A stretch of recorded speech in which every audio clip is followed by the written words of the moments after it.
All right, y'all. Now that we have the platform installed for the batteries, it's time to start planning out the wiring and drilling some holes in the Stealth Boat's front storage compartment so that we can get the power leads into the compartment to attach to the batteries.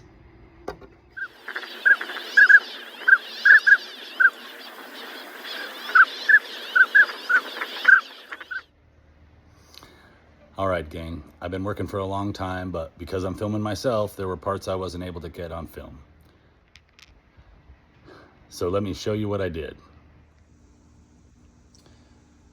So there are the holes for the vents to dissipate the heat from the battery when it's operating. There are holes for the electrical leads to come in, a hole for my master switch.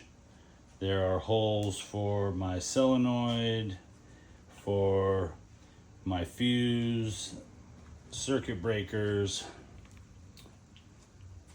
the deck inspection ports that I'm going to put in, and plus that'll help me be able to reach in and do some of the wiring on the inside. I cut holes for some spreader lights,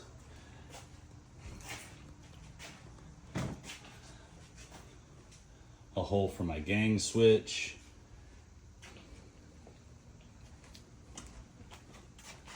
so yeah, it's been a pretty busy day.